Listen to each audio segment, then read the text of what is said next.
There is so much to feel and think about with Penn State football winning 33-24 over Indiana in what was a way better game than anybody expected. Once again, we're all wrong because football is about matchups, and who knew that the Penn State defense was going to fall apart in the first half and forget how to cover? Drew Aller, how do you feel about that ending? The way that game ended, I think, changes completely the conversation we have here on the show about him and about how was that a step? Did he take a step in this game of a player who uncorked the deep ball? We finally saw it. He threw the ball over the middle into contested coverage, and after almost losing the game, he finally chucks it deep. It was the right call. It was the right read. It was the right throw. They finally got it all together. They pass blocked correctly, and Penn State got the explosive play to win the game. But a whole lot of stuff happened before then. Oh my goodness, did a whole lot of stuff happen before then. I'm Thomas Frank Carr. This is the BWI Live Postgame Show. We're having a conversation with you in the chat as always. So please bring your best thoughts. And if you want to get your thoughts on the channel, the best way to do that is in a situation like this where I'm still collecting my thoughts and emotions after the game. Is if you donate a super chat, we'll get to it absolutely. I shouldn't say. I'll guarantee that I'll try to get there because, as I said after the Ohio State game, if you're pouring in money just to give your opinion on air and like we're going 6 or 7 deep on something, I might not be able to get to everything. But I do appreciate everyone being here. Please like the video, subscribe, all the things that you got to do. Here we go. We'll talk about this game. 342 yards. Penn State is outgained by Indiana, and they win. Braden Sorsby. Let's talk about Indiana. We'll do the James Franklin thing. Give credit to Indiana for what they did in this game. Sorsby was a problem for Penn State. You see an athletic quarterback that can keep his feet underneath him, and not having Chop Robinson out there was a real difference in this game where Penn State couldn't keep contained. They couldn't keep him under wraps, and he created plays with his legs in the passing game and in the run game. And then the explosive plays are obviously something entirely different. Zakee Wheatley giving up an explosive touchdown of 90 yards. A couple things on that play. We're going to go back and we're going to watch the film there specifically to say what we know what happened, but why was that player then allowed to run 90 yards? You know, how was the pursuit on that play? I'm going to be taking a look at that. Clear busted miscommunication on the second 69-yard touchdown, but then the RPO touchdown, the third touchdown for Sorsby, was very good. When you run the ball, and Indiana had enough rushing success, the formation they had a stacked formation to the field, shaded the safety over, and then Keaton Ellis does not drop back quick enough to get into the passing lane to prevent the RPO from going from a completion to a touchdown. Daquan Hardy gets hung out to dry there. It was not a good job by him of creating a contested catch situation, but Keaton Ellis is the free safety. Somebody's got to be back there to prevent that from happening. 3 explosive play touchdowns against Penn State defense. Not anything anybody had on their bingo card. Penn State, what we saw from them, the plan this week was, we're going to do what we do, but better, which is what I expected for the most part coming into this game. Katron Allen and Nick Singleton lead in what was a rather frustrating performance that somehow once again netted 33 points. Katron Allen, 4.5 yards a carry, breaking a ton of tackles. He's going to have a great grade coming out of this game. 81 yards rushing. Nick Singleton sealing the game. 15 carries, 50 yards. They were the backbone of this team. But that last-minute touchdown, that's a big-time play. I don't care if it's Indiana. The game pressure was on. You just threw an interception. You just gave the game to the other team, and Drew Aller comes back with the biggest play of his career. To this point, terms and conditions apply. We'll see what happens next. He didn't deliver and elevate the offense last week. This week, he was, despite the fact that the bulk, the bread and butter was Allen and Singleton, he delivered 3 touchdowns. One thing I think we do know about Drew Aller is in the red zone, he is money. That arm, his anticipation in the red zone, his ability to see things. The Khalil Dinkins touchdown, I almost thought he wasn't going to see it. It took a hot second for him to get there, but he did get there. So those are kind of my opening thoughts. The defense, surprisingly bad day. I asked everyone this week, do you think that there's a letdown after all the emotion, all of the effort they poured into the game last week? It's not that they lacked effort this week. I don't think that, but the execution and the focus and just staying frosty for 12 games a year, you're going to have some bad games. Gregory Fischel, quick in here with a donation to the channel. Appreciate it. I'm going to keep an eye out for your question, Gregory, if you've got one, because I don't see it right away, and obviously you didn't give it with this one. Michael McCullen is back. In case you were wondering, they called that pass play at the end the Corey Geiger. This isn't going away ever, is it? Like, as long as Drew Aller is here, we're going to be referring to the Chuck It Deep play. Yes.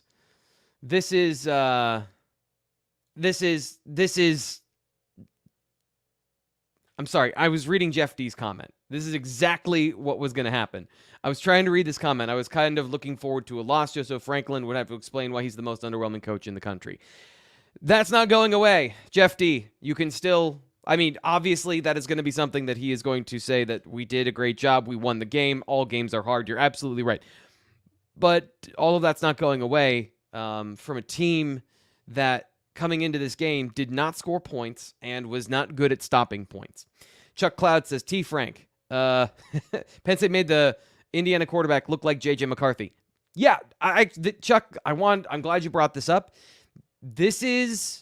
When we talk about a new offensive coordinator, and I said on the pregame show, this is kind of like up-close magic because, oh, where's the ball? It's over here. It's over here. This is exactly why college teams play this kind of way with all of these options, RPOs, read options, which are different things. I'm going to say that every single time now so that we all understand it. But when you've got an athletic quarterback, you can extend plays, and there's a whole bunch of stuff that happens that puts the defense in conflict. This offense put the defense in conflict, and without Chop Robinson out there in obvious passing situations, they did not get pressure, allowing for some of the stuff downfield that's been happening all year that we haven't seen because this defense has been playing really good together. All that stuff happened. And against McCarthy and the Michigan offense, expect this to be a real thing. Like, they're going to battle with Michigan in a certain way that if this is their production, and I don't want to say take away one of the touchdowns, which was a clear coverage bust, because that can happen at any point. But yeah, explosive plays are going to happen. I would say, and not to put a rosy picture on a down performance, but this down performance from the Penn State defense is still just 24 points. College football, that's very good.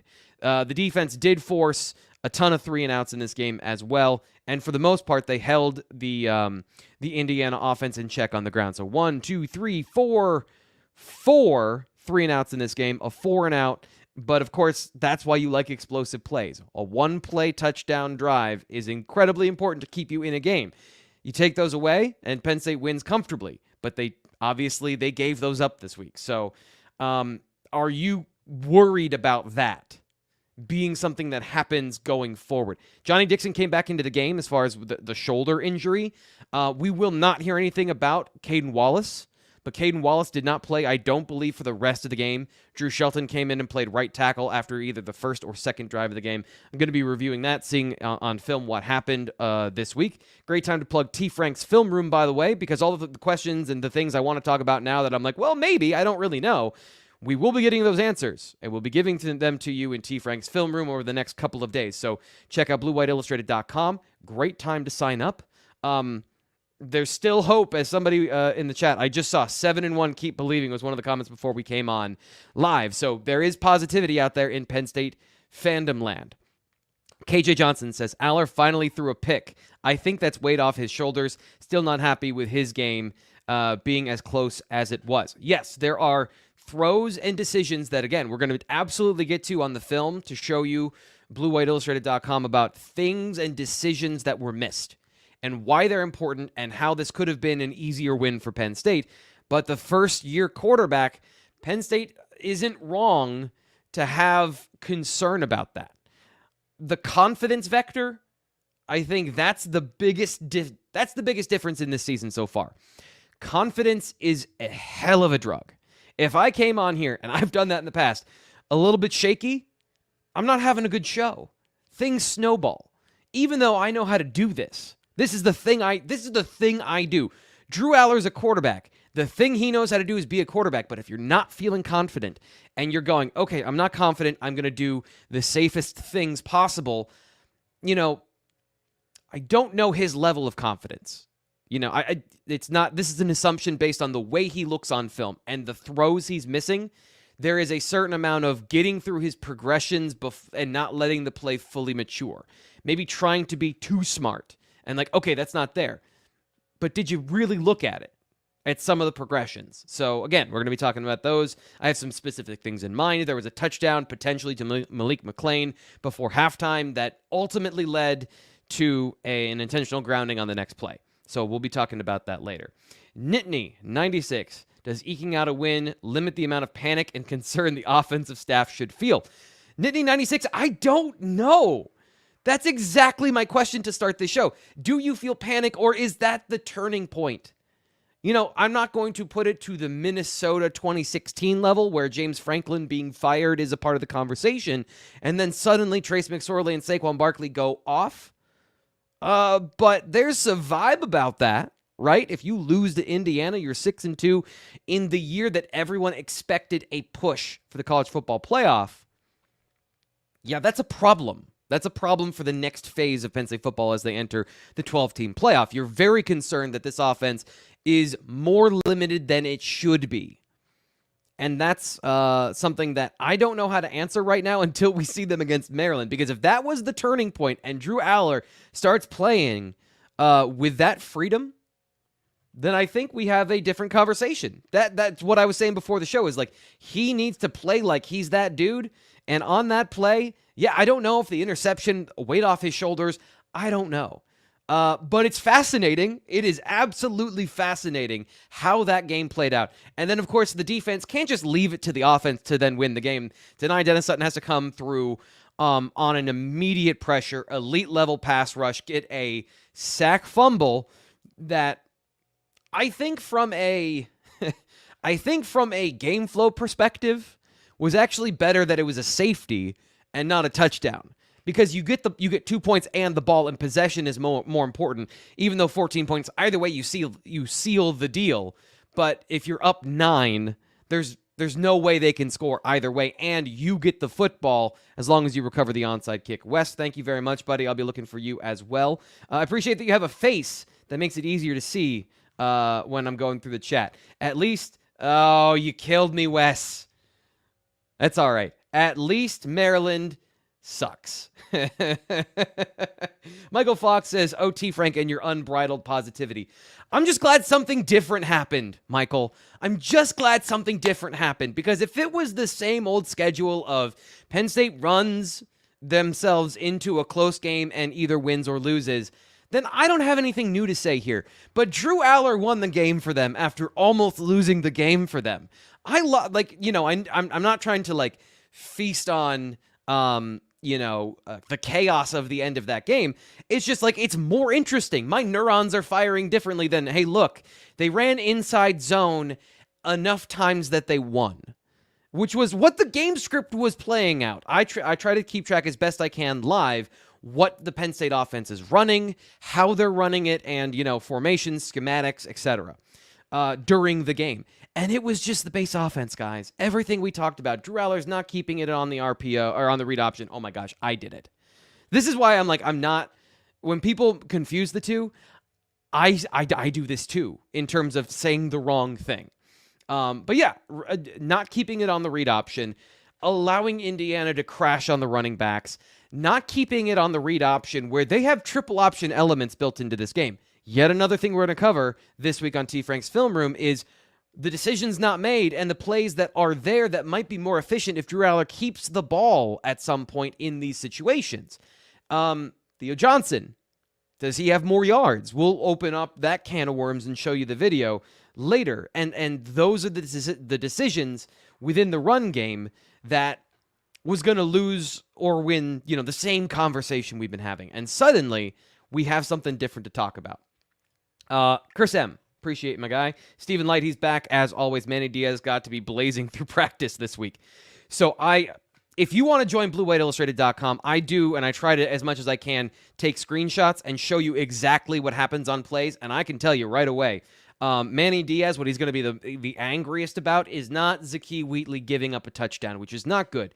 It's that you've got two guys blitzing from the boundary, somebody's got to roll coverage, and there was clear miscommunication and guys not looking at each other.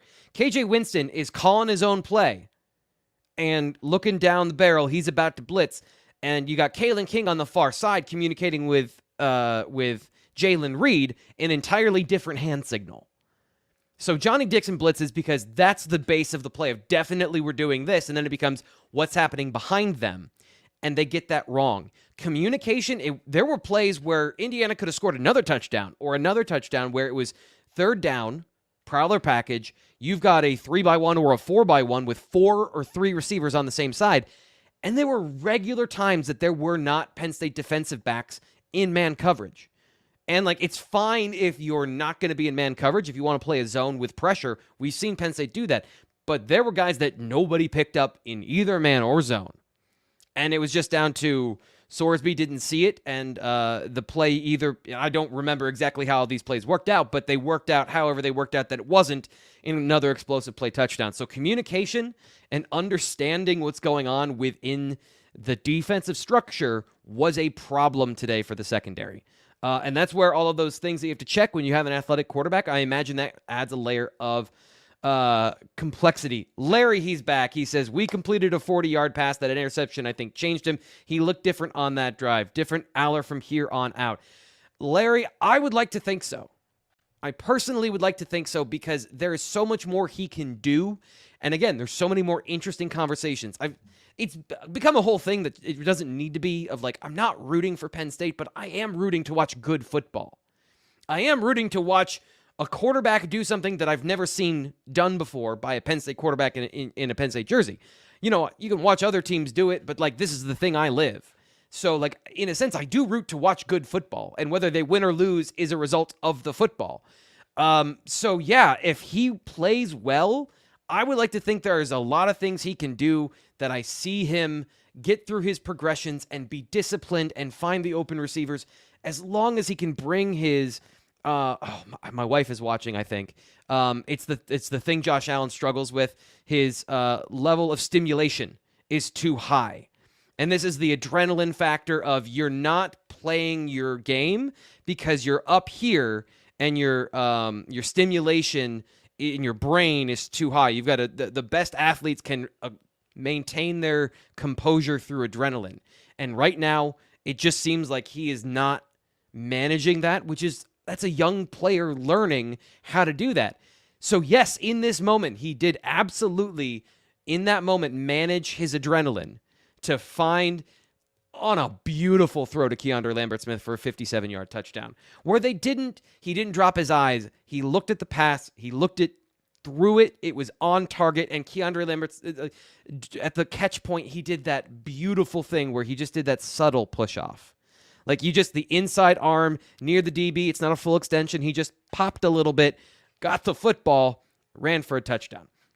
Another little thing on one of the other deep passes to talk about Aller and his deep ball in this game. We've heard James Franklin talk about route depth, route timing, and positioning on the football field.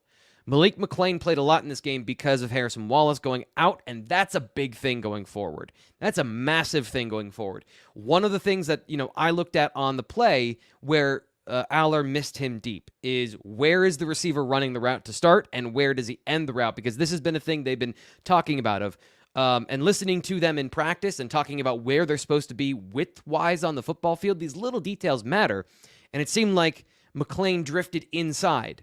And it's just by literally from one side of the numbers to the other. But that was enough where he was not in the area of the football.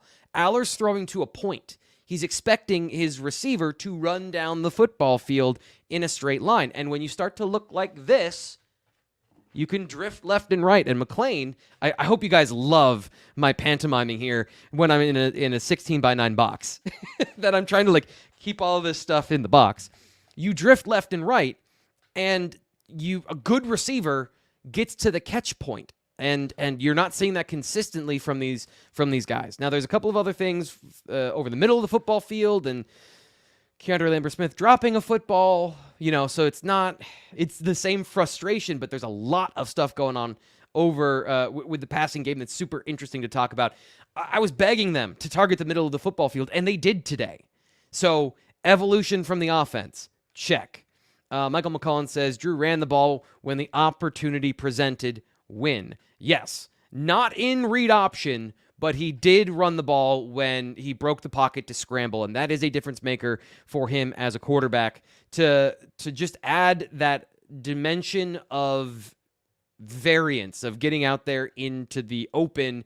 And I'm kind of excited to see how he runs in the future because his personality is absolutely different, but I think maybe Ben Roethlisberger is a good comparison because he's hard to tackle. And I know you don't want to see your franchise quarterback, your program quarterback getting hit. But if that dude lowers his shoulder, and maybe please make it the left shoulder, the non-throwing shoulder, he's tough to tackle. And I don't think he's going to extend the play the way that Roethlisberger did, especially early in his career. But as he gets stronger, and he is still very young in the weight room, I want to see burly, mean Drew Aller at some point, because that can be, even if he doesn't have speed, falling forward as a quarterback is a real thing, I've noticed, as long as you don't get lit up. Larry says also, why runoff coverage in key pass situations, knowing they're throwing quick passes and afraid of the pass rush, should be press, in my opinion.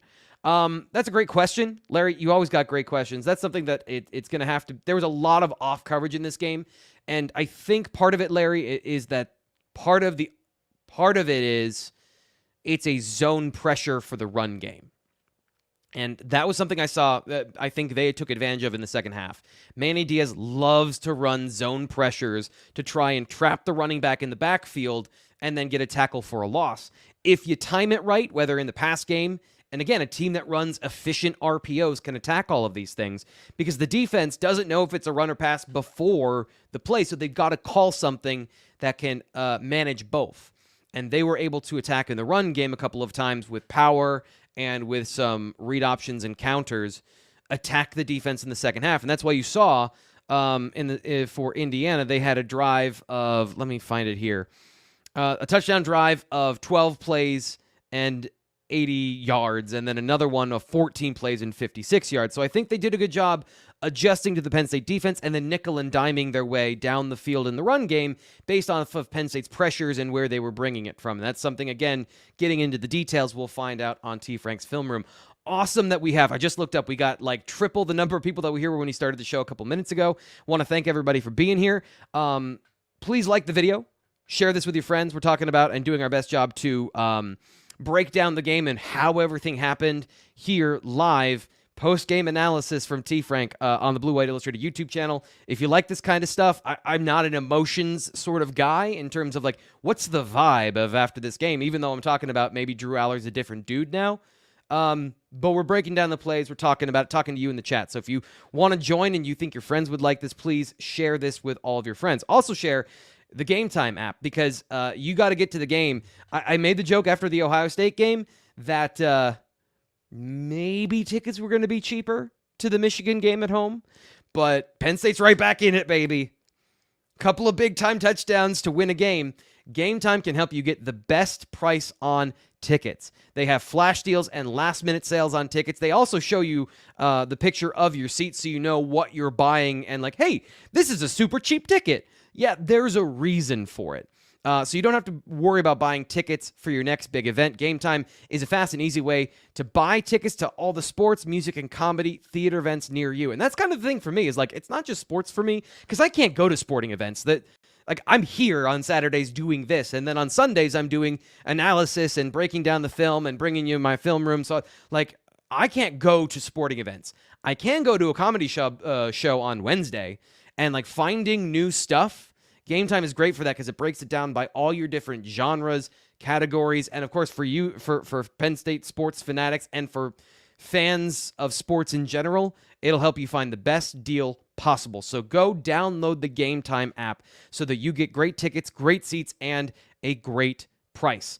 Game Time, if you use their promo code BWI, $20 off your first purchase. Go to gametime.co or download the Game Time app. Thank you guys for being a part of the show and being part of the post-game show. Gregory Fischel here says, so do two admittedly great plays at the end of the game negate an otherwise awful performance against a terrible team? I don't know, Gregory, I don't know, and I don't know if we're friends enough that I can call you Greg. Gregory Fischel, I do not know. I want to say yes because that's more fun, but it was a bad performance. Penn State frustrated on their base passing concepts, and some of the same things that we talk about in this game before this game came up again. Receivers not getting open is a major thing. But I think we need to have the conversation about the nature of the offense. We are talking about an offense, and we're talking about separation that might be a little unrealistic. First off, Aller's missing some open receivers. So let's put that on the table as the first thing. There are more open receivers than what you saw today. Secondarily, it's okay that the quarterback misses some of those plays. He's not going to be perfect, especially as a young player. Even if he's an advanced guy who reads the defense well, quarterbacks have bad games, quarterbacks have bad plays. But you have 12 personnel on the field a lot. Tight ends don't create separation the same way as wide receivers. And I'm applying this extra filter to Aller with NFL talents, both in his mind that need to be unlocked and physically, which we're seeing at the end of this game. He's got to be okay throwing into tighter windows. I understand, and the interception is not what we're talking about. That was a flail. We saw him finally flail under pressure, tried to throw the ball while being hit off his back foot, falling backwards. Even he doesn't have the arm to get the ball wherever that was going. And I genuinely have no idea where that was going. So that's not what we're talking about. We're talking about the calculated risk of Tyler Warren isn't wide open, but he does have a step. Maybe it's a close call, but I'm Drew Aller. I can put the ball out in front where the defensive back can't get to it. So there is a lot of that. Robert Kaufman, 4-leaf clovers. I don't know if you're talking about Notre Dame or if you're talking about this was lucky. He says, Penn State is Iowa. He says, we are Iowa. Man, there's a lot of negativity. West back with less profanity, but Iowa doesn't give up 24 points. Sometimes Iowa does give up 24 points, but yeah, I think that's fair criticism. Iowa also doesn't score 9 points in the final, 4 minutes? 2 minutes? With like the ultimate clutch comeback in that position. David Greeter says, investment just wasn't good enough to cover the spread today.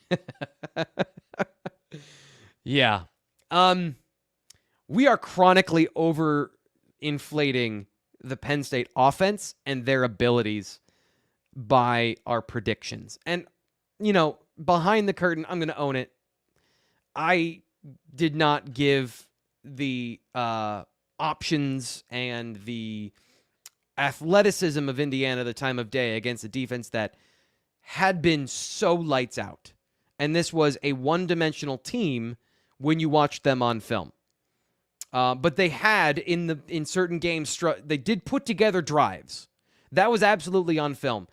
You thought the Penn State defense would be better at covering those receivers in one-on-one situations. They were not today. Kalen King had a couple of good plays. So we saw Kalen King trigger downhill and intercept and break up what was a bad pass, but was also an opportunity for a first down if he doesn't come through and light that receiver up. We also saw him give up some underneath coverage that was deep enough where he was supposed to trigger on that ball.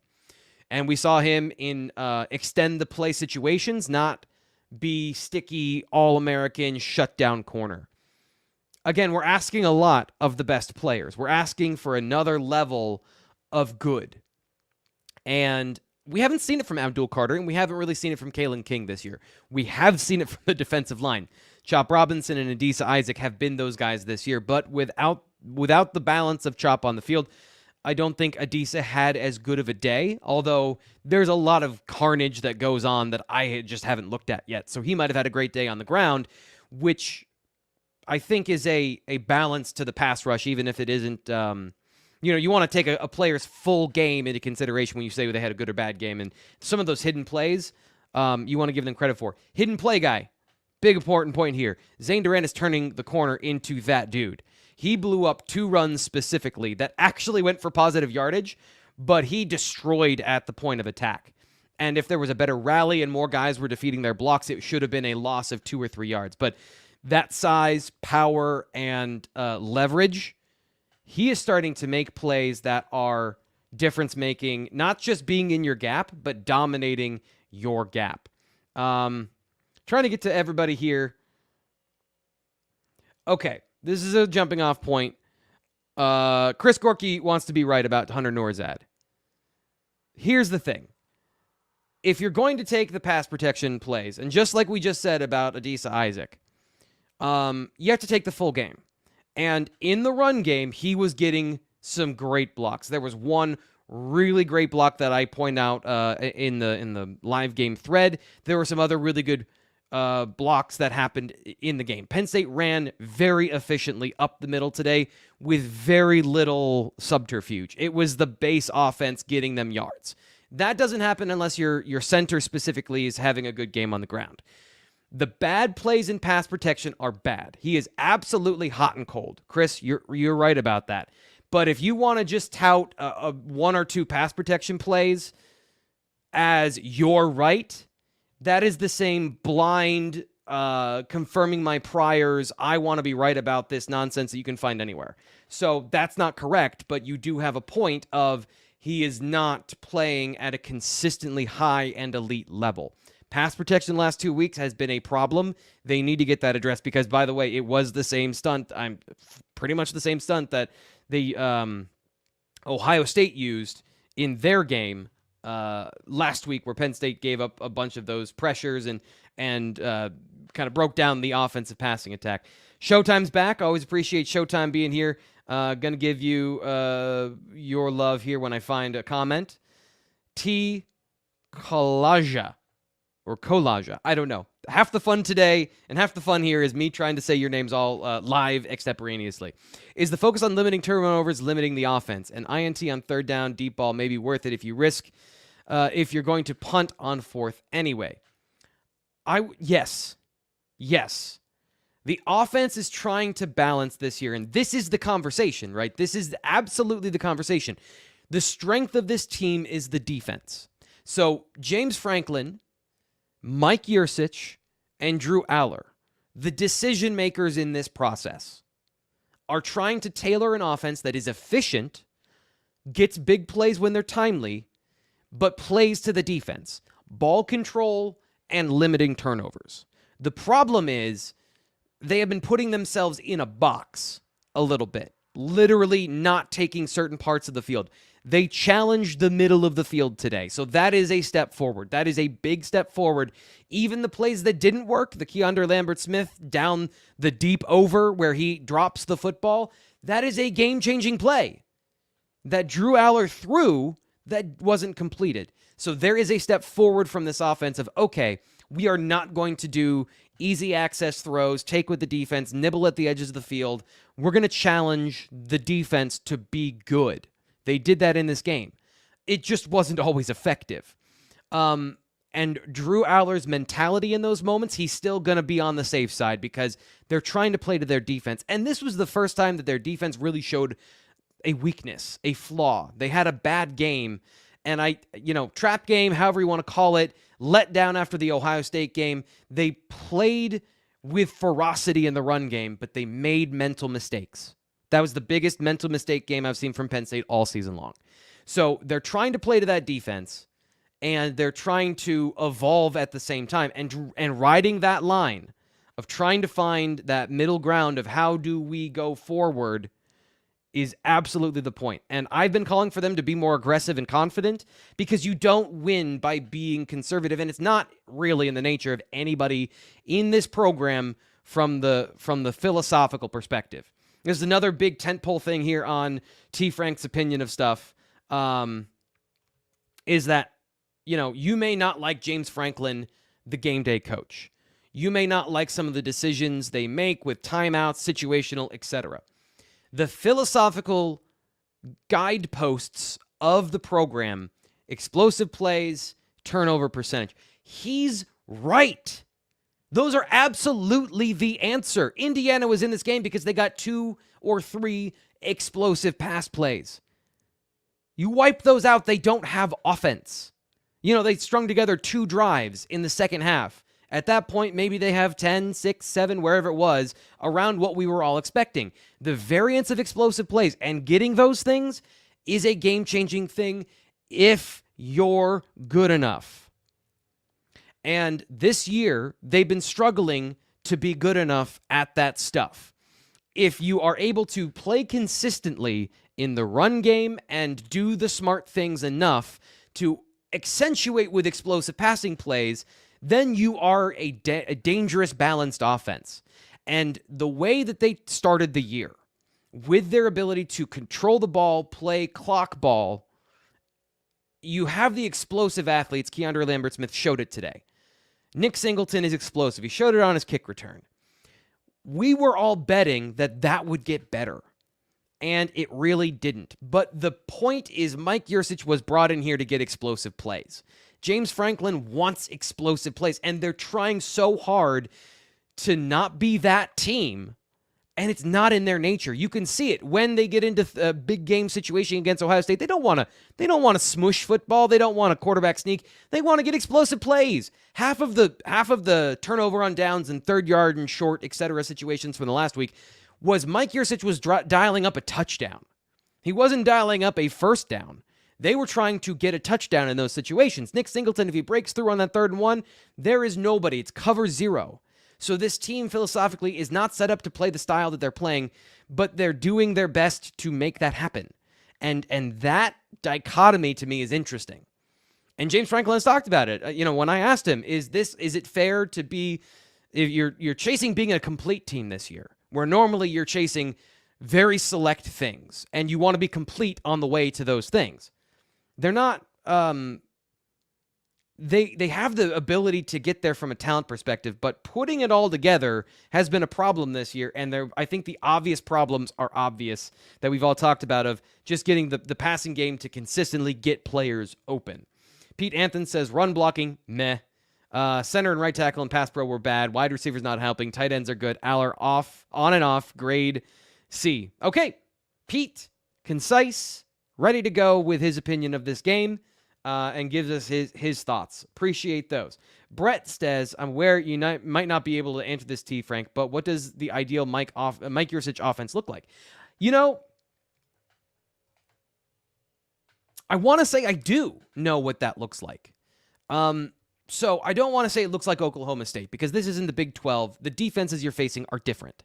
So you can't just copy-paste over what you saw 10 years ago to what he is now. But I genuinely believe what he wants to be is a zone offense, inside-outside zone. Get a couple of plays with your quarterback running the football. Not necessarily every play, but just every once in a while have that read option in there. And then a vertical, aggressive, explosive passing attack that takes advantage of mismatches down the football field. And if they can get the ground game going to drop safeties into the box, it's bombs away. And having that ability to challenge the football field in the run game laterally is incredibly important, because that opens up RPO and read option situations on the backside of all of those runs. And that's an area where I don't think Drew is making incredibly... he's not making the best decision always. He's not making bad decisions, save a couple that I saw today. But the other options on those plays, he's leaving them on the table most of the time. But the real point is to get the ball aggressively up the field. I think we saw a little bit of it last year, where Penn State was able to threaten the defense over the middle, on the outsides, and open up the run game for the defense. Of really, you can't defend laterally and from depth everything that they do with explosion. And outside zone is a big play run game, but it also allows for some negative plays. And so trying to stay on schedule is not necessarily the idea of outside zone. Although if you You talk to an offensive line coach, you talk to a run game coordinator, they're like, what are you talking about? Of course you can stay on, it's all about blocking and in the details. But it's just like, it's just, you've got to stay, consistency versus explosiveness is just the entire conversation with this offense. And they're trying to do consistent things, but still work towards explosive. And it's just, it's a little bit of a problem. And I'm coming back to Jeff D here because, I think in general, just positivity, good vibes is how I feel, but Jeff is not having it. And I do want to have some pushback for the fans that are not happy after this game. So, okay, it's great to know what needs to be done to win, but what's really great? Being able to teach kids to do those things. Yeah, and that's where I get off the bus, Jeff. You're right. I can watch the film. I said this week. I can read football. I can't write football. I can't teach football. There's a big difference between the two. And I always want to be clear that I'm trying to have an intelligent conversation about what's going on the field. That is always my point, is to have an intelligent, but to be able to teach it. And some of those details, I try to learn as much as I can. But the coaches, what's not getting through? Because some of these things are pretty basic. And we've seen players in the Penn State system understand and get those things. So Jahan Dotson got better, right? And became an unguardable wide receiver. So is that just him being great? He got better at Penn State to the point that he was that guy by the end of his career, where the offense flowed through him. But he was not a great player with attention to detail and et cetera on all those things. So the coaches have shown, and I'm not trying to do what about. I really, you can go, what about this, what about that, and you don't really get anywhere. But it is an interesting conversation to say certain guys get it and certain guys don't. And the coach, his job is to teach so that more guys get it than don't. And right now, it feels like more guys are not getting it, with the receivers specifically, than it is guys are getting it, understanding their assignment and being able to execute effectively. So are we having a conversation about Marcus Higgins again? I don't know where that really leads us. And I'm not an expert to know all of those things. I can't really see all of those little details during the game, but it is a fair thing to point out of the offense is inconsistent because the little details add up to bad plays.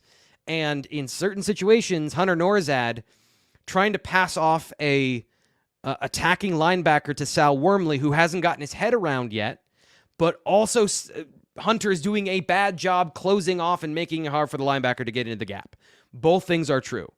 How is that taught?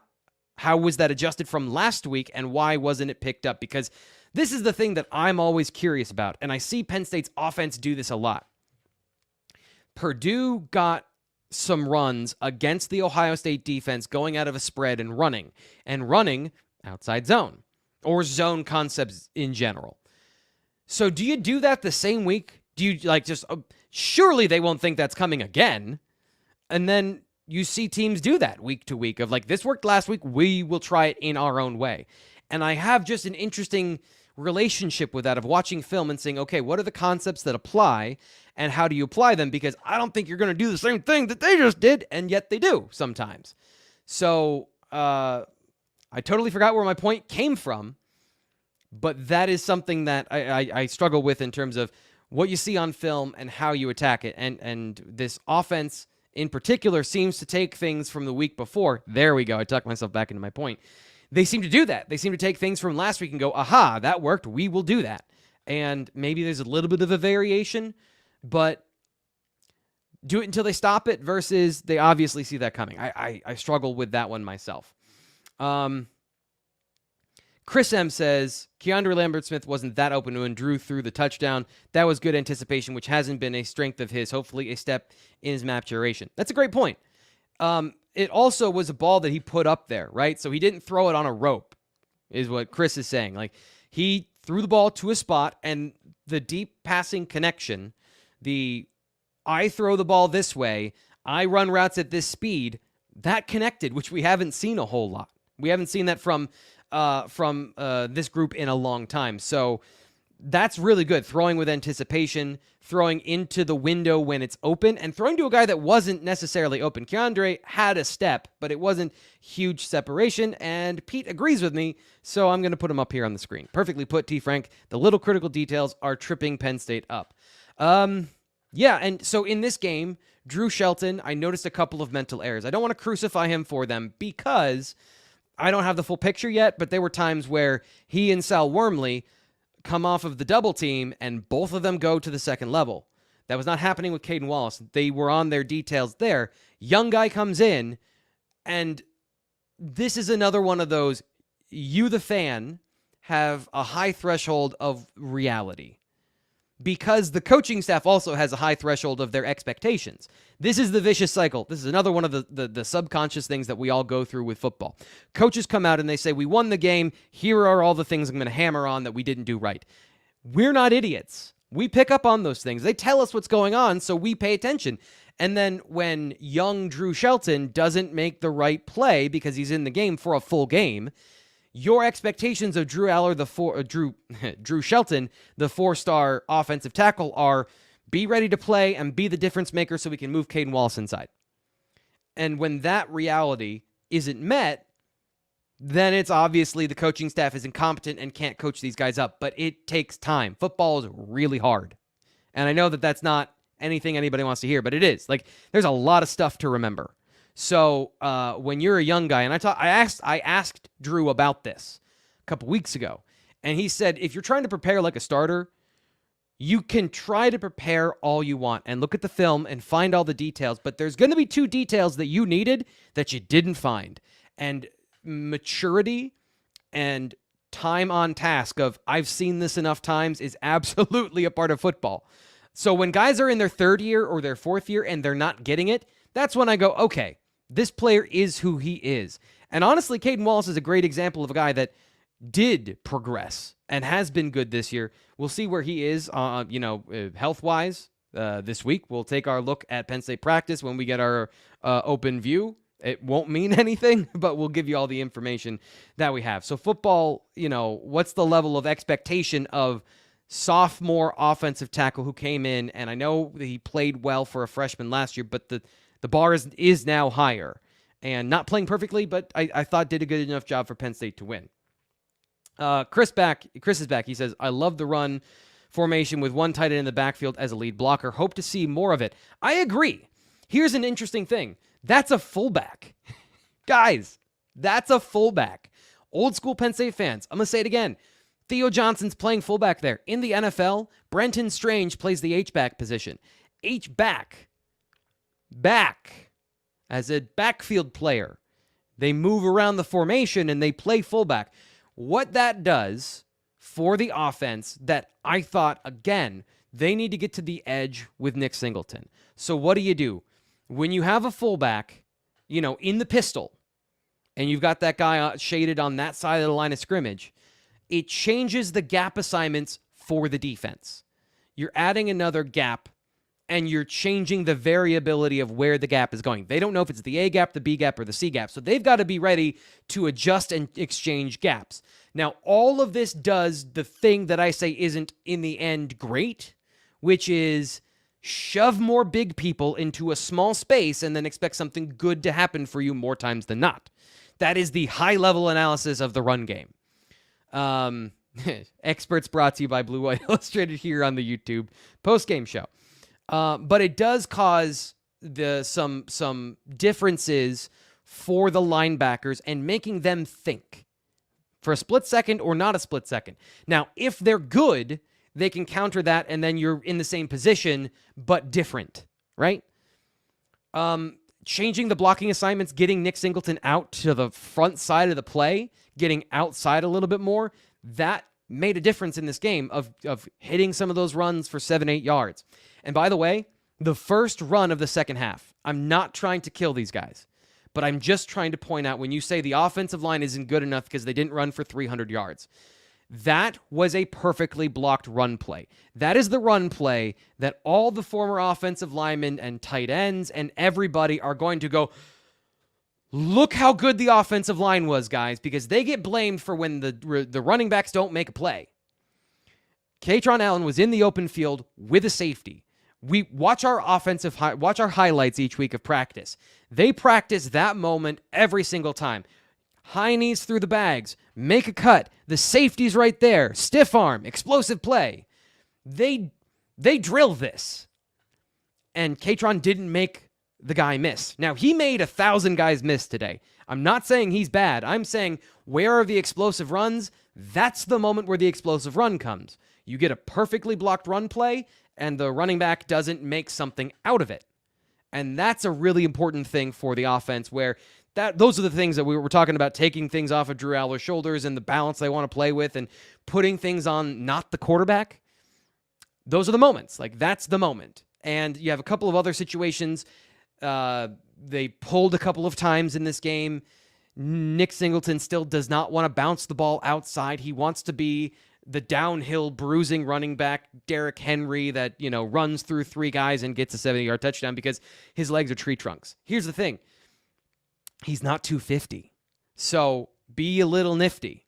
And, there's still I still think there's some growth from him from a vision and a maturity standpoint of what you want to be versus what, I don't want to say what you can be, because I think he can still be dominant power back, but you can be more with the skills that you have. And he just, like, from a vision perspective and from a decision-making perspective as a runner, that is a part of the conversation of he's not bouncing as many plays. Another thing we talked about on Friday on 5 things that we were looking for from Penn State to get a better result this week. They did not accomplish running outside all that much. That was not something they did, but they did improve on the interior, which comes back to, again, the conversation of this is an Indiana team that is bad against the run for the most part. They frustrated Michigan, and Michigan went and adjusted and put their explosive athletes in space, and they got a bunch of points. But early in that game, Indiana was not able to, or was able to stop Michigan's run attack. So it's not a derelict run defense, but it's not a good one. And Penn State, 43 rushes for 132 yards. I hate how college football puts the sack yardage into the run stats, because they ended with 3.1 yards per carry, but Kaytron Allen had a good day. Nick Singleton still 3.3, but I think clutch runs. Part of it is short yardage runs, and obviously ending the game with a 10-yard run. Paul says this is bad coaching any way you look at it. You can see what a good coordinator like Diaz, he takes good players and puts in good situations. They play great. Yurcich hasn't done that. End of story. I disagree. I disagree with that as a blanket statement, because there are open players. I know that it's trendy right now to say Mike Yurcich is a bad offensive coordinator. He's trash. Even Steven, who is an even Steven sort of guy, is out on Mike Yurcich. He's very happy about fullbacks. There are open players, and there are plays to be made that the offense isn't executing or are missed by the quarterback. That is a fact. I'm not arguing about that. I can show it to you on the film in T. Frank's film room. A great reason to sign up so that we can go through these things and address feeling, how you feel versus what is happening. And, there's things I'm wrong about right now that I'm talking to you about on this. I'm trying to reduce those as much as I can. But when it comes to the offense,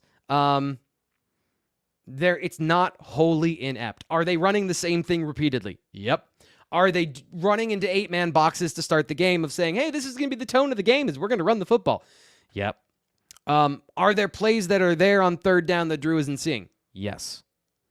Is Drew doing things under pressure that he's not coached to do, like taking intentional grounding? Yes. So it is a muddy picture.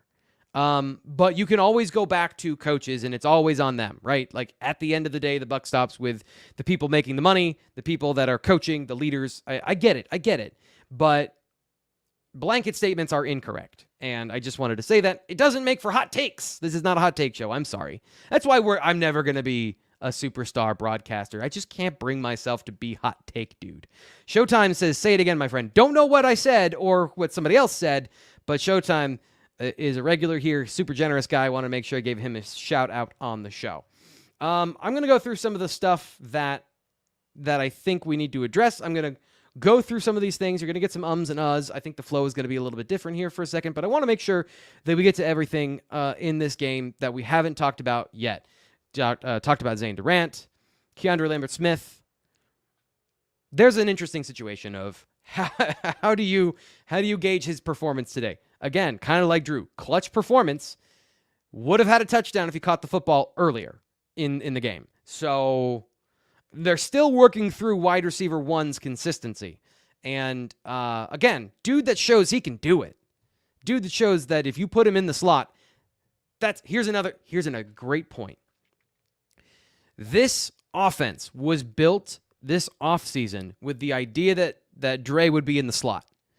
And they needed guys on the outside. Amari Evans has not progressed. Dante Cephas has not gotten the playbook down. Malik McLean has not gotten his attention to details right, and some of the drops issues that he had early in the year.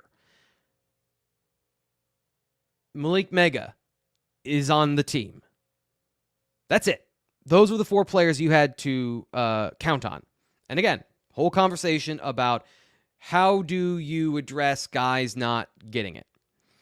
I'm of the belief in personal responsibility and intrinsic motivation.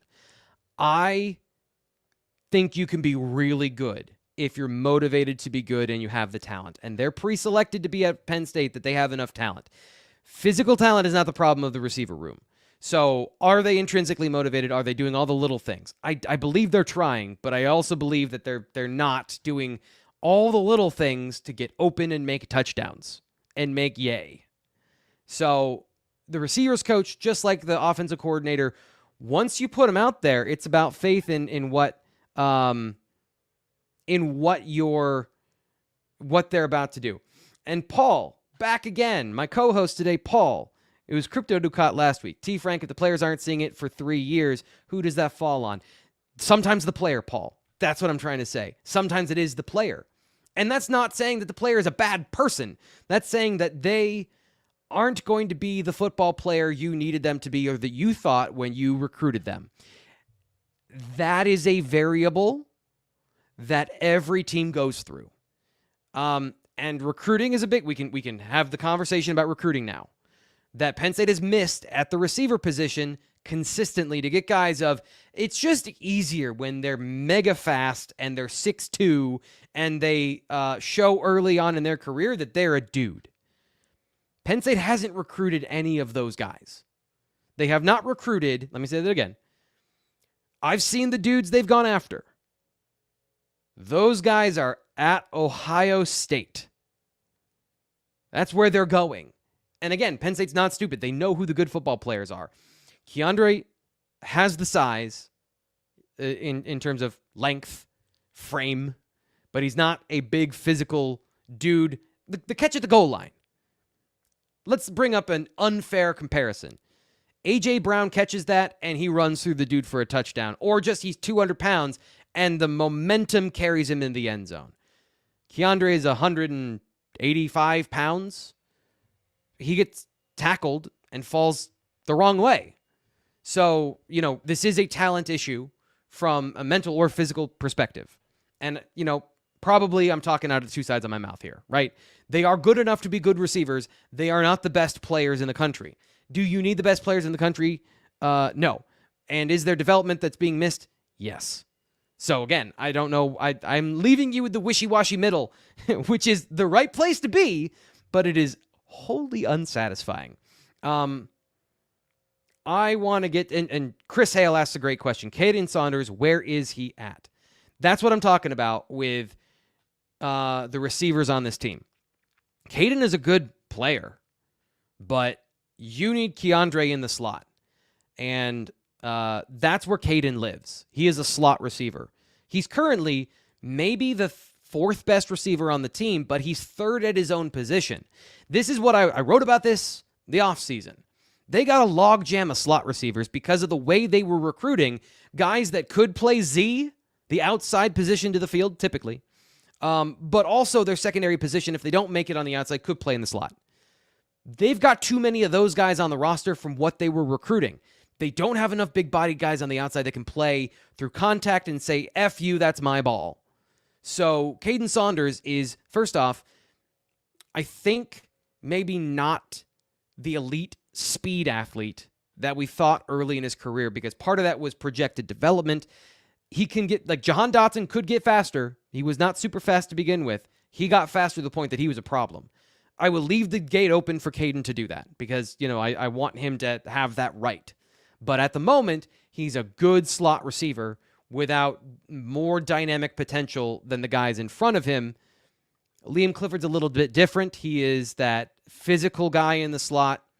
I think he's faster than people give him credit for, but he is not a dude that is ripping off big runs in the middle of the field. So Caden Saunders, it's a depth situation and an imbalance in the room. So when you look at Penn State's group of receivers coming in this year, you got Tyseer Denmark, who's a slot receiver, so you can have another slot receiver. Peter Gonzalez is the most important receiver in this class right now because John Brown is another 5'11 speed guy. Peter Gonzalez is 6'2", 200 with speed. He is a big play magnet.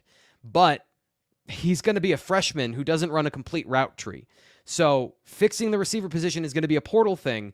But, to answer your question, and we just went all of the places instead of talking about specifically Caden Saunders, it is absolutely an imbalance in the recruiting situation and in the ability position of the positions, because you can't just lump receiver in together. Just like I don't think you can lump in tight end together, because I don't think Theo Johnson and Tyler Warren necessarily are going to be the ultimate H-back, like at the next level.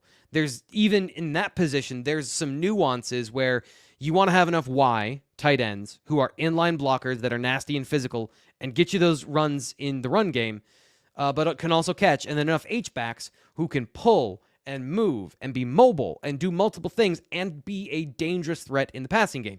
Penn State has done a great job of getting freaks, and they can play both, but they're not good at both the same way. Pat Fryermuth was different than Brenton Strange, who's different than Theo Johnson, and Tyler Warren is all of it and none of it at the same time. His position fit makes no sense to me, because he's good at Y, he's good at H, but I just, we'll see if he's ever the primary target in the offense, if what that does. But both of those guys play very well at both positions, but they aren't elite run blockers. This is another tangent, which makes me tell me maybe we're getting to the end of the show here. But I appreciate everyone staying here. Steven says, why get Aller back in the game at the end? Seems like a hack way to reward him for persisting, but also exposes him to freak injuries for nothing. Steven, I think that's one bridge too far for me. The point of putting Bo Pribula in was to get the run game and get the extra yards by having the extra hat in the box. Once they accomplish that, Drew Aller is the starting quarterback, so he goes out there as the starter. That's the end of that analysis. Is they needed the run threat in the final minutes. They trust him, meaning Bo Pribula, to do that. They don't think their backup quarterback's going to fumble the ball or do something stupid, because Bo is kind of one of those frosty dudes that's not going to make a lot of mistakes in crunch situations. I think he's wired that way to be good. The whole thing about quarterback 2 is good. We're not hiding him because we don't think he can play. But he's not the starter. So the starter goes out there. They practice that the starter takes the knees. So that is the reason. And you're right. Like, Bo could have taken the knee to end the game, but reasons, like there is no there's no good reason, bad or other than he is the starter. I'm Thomas Rankar. This is the BWI Live Postgame Show. Go a little bit longer because everyone seems to be having a good time. We're talking about recruiting. We're literally putting it all the way out there. Haven't really taken a look at the defense today. I think this is a major difference, and I do want to put this up here on screen because this was obvious in the game today, is the option game and the quarterback being mobile was absolutely a difference for the Penn State defense. 3 sacks, that's big. Yep, 3 sacks, especially the last one to end the game. You don't want to overlook that. But Penn State against Ohio State, I think they got 10 tackles for loss. They got 4 today. So explosive plays were there. Interception, sack, fumble, safety. 2 forced fumbles today, a big thing from Penn State's defense. They got their big plays in other ways, but give credit to the run game for Indiana. The running back's name does Josh Henderson. He fell forward the entire game. Things that should have been a tackle for a loss ended up in 2 or 3 yards. That kept Indiana on schedule. Another thing that kept them in the game. But Penn State's defense, I'm going to be looking at gap responsibility. This is going to be a big thing this week of who was not in their gap. Why was there all of that leakage in the run game? Because, again, an athletic quarterback, you put that on film for Michigan, they have an athletic quarterback that they can use as an option player, as an RPO player, as somebody who is going to present you athlete in space, which is the most dangerous thing because Penn State's got good athletes. There's some really explosive players on that Michigan offense. So you need to contain those issues as much as possible, and you need to button up some of these things. Jalen Reed had a good game. The interception was great. The busted coverage, I don't know, is on him. I just don't know that, so I don't want to assign that to him because there was clearly miscommunication. So he had a very good game. But you saw the limitation even of those guys running down the sideline and the receiver running away from everybody. So, this is a really good, really smart defense with really good athletes, but there are still guys that can take it 90 on this defense if they're given the opportunity. That's going to be something I'm looking at in the film room. We're actually going to look at the defense this week to see, okay, run defense, where did it go, and how do you correct it? Because that part can't slip. This team needs the defense to be elite in all of the big games, and then hopefully going all the way back to where we started.